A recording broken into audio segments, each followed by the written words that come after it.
So, this video is about how to make bagel coils. And for those of you experimenting, this one I know works.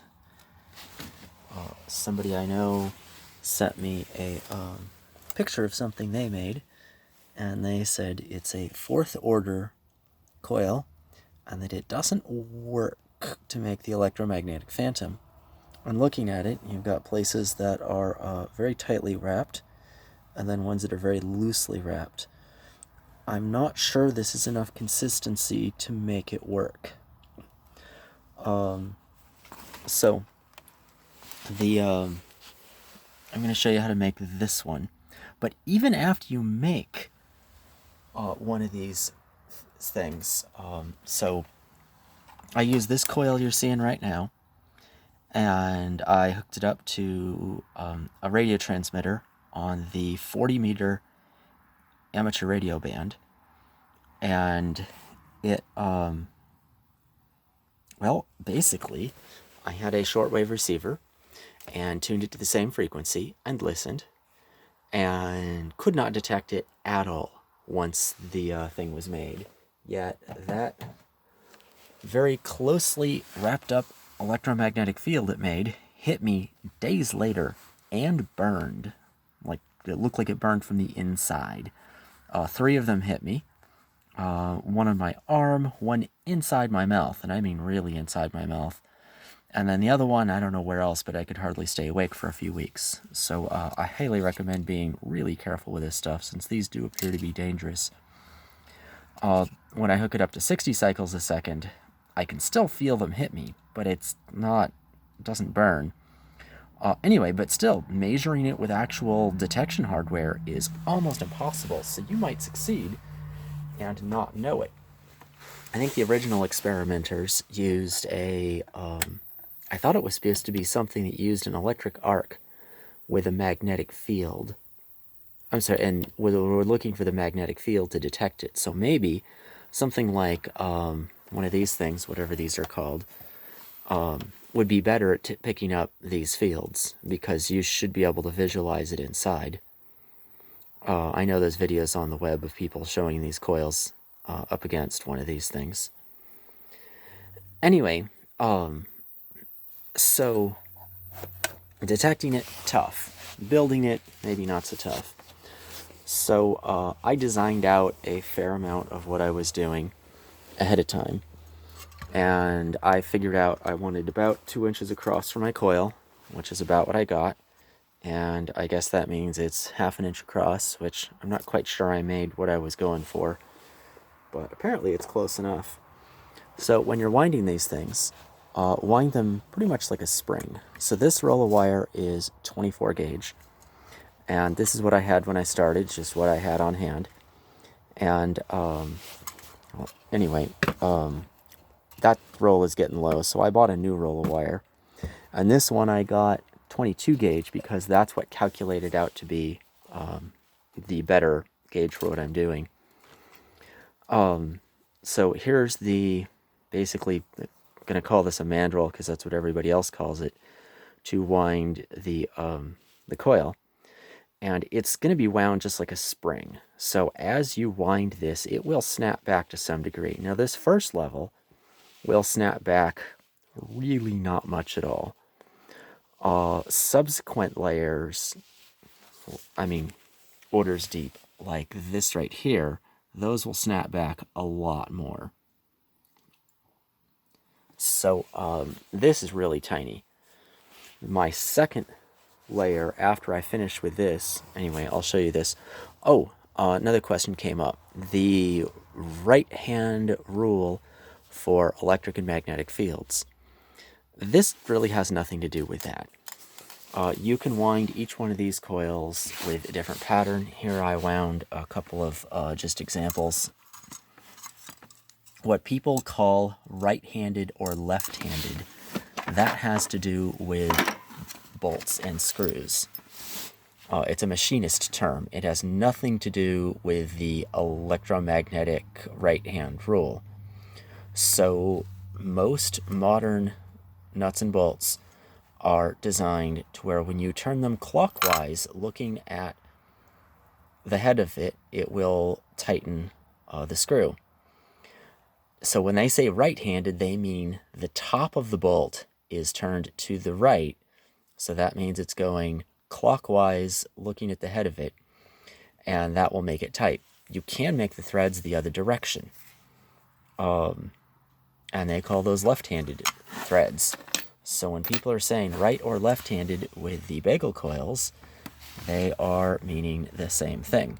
So if you look at the coil on the right here, the little example, this goes counterclockwise when looking away from you. So as you get further away, it's going counterclockwise.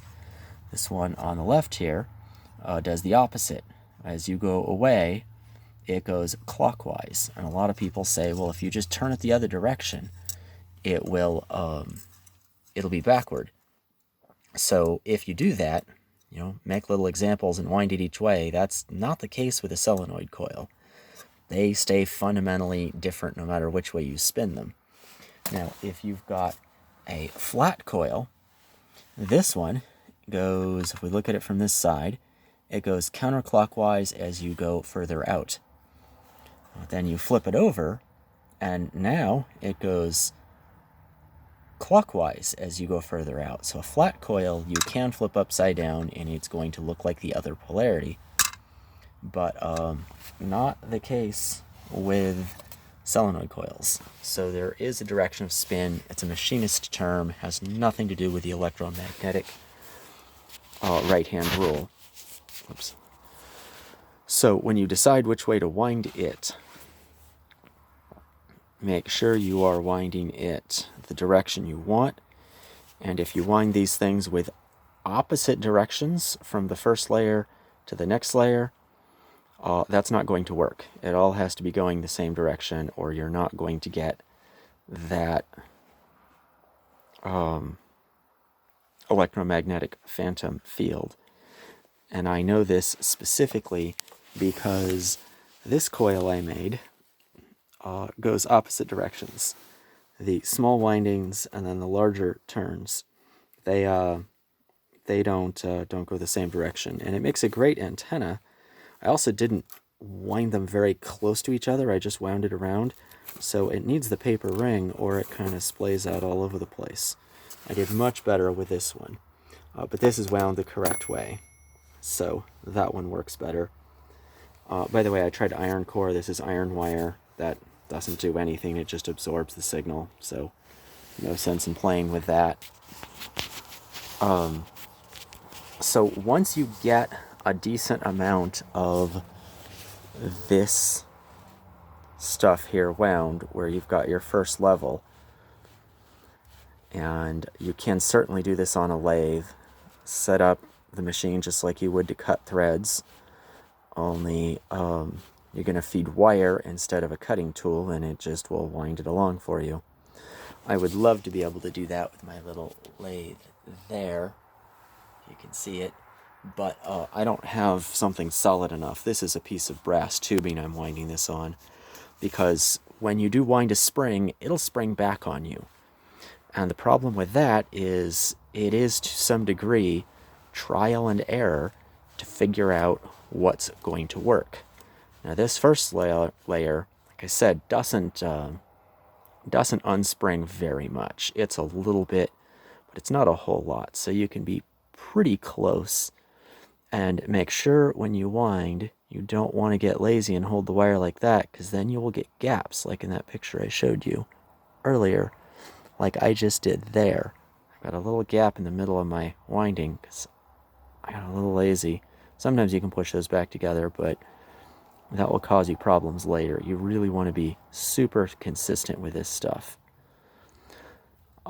So that angle you hold that wire at should be the exact same the whole time you're doing this.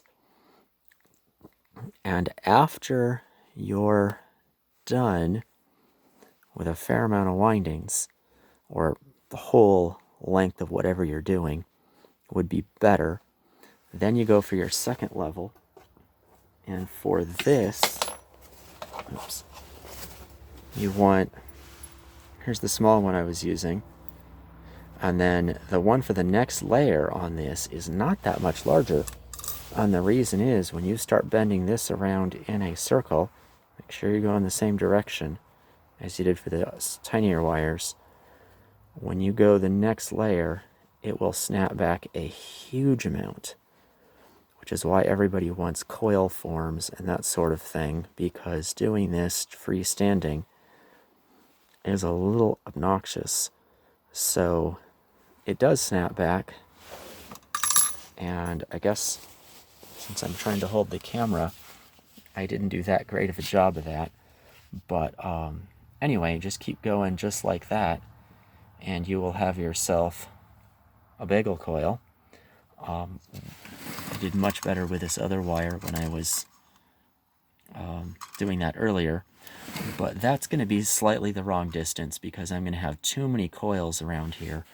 I was trying for 24, and I'm not even sure I got that on this one. I'd have to count.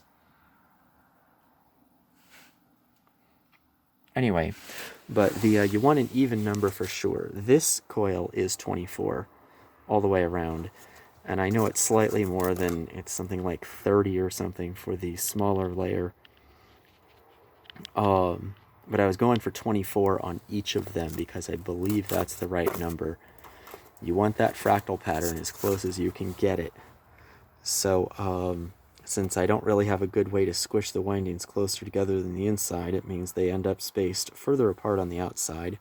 Probably not ideal, but it works because I know this thing works. Anyway, and then if you want to detect the phantom, I would assume you would take your bagel coil and put it onto your something like that and see what you get. But, you know, for the moment, it's just going to act like... Can I get a picture of that?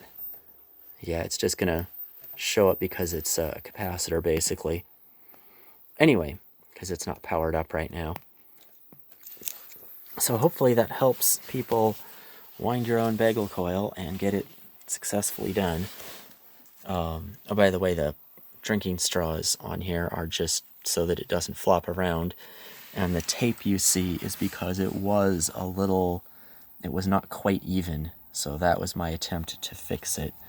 These things are a pain to build, and they are kind of a pain to, and get them to work, and even harder to detect the field that comes out of them. So, good luck building, and stay safe. Remember, burnt the heck out of me with 100 watts. 3 to 4 didn't seem to be so bad, but that was also a lower frequency. Okay, bye.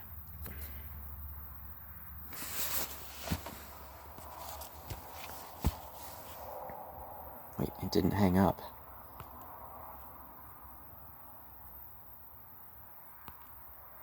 I'm pressing stop, it's not listening.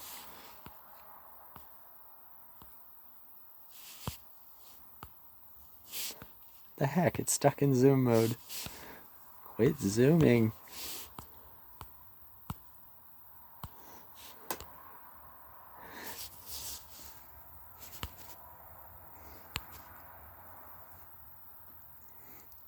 It won't let me stop. Oh my god. It's cursed, I tell you. I'm just gonna shut the phone off. Maybe that'll do it.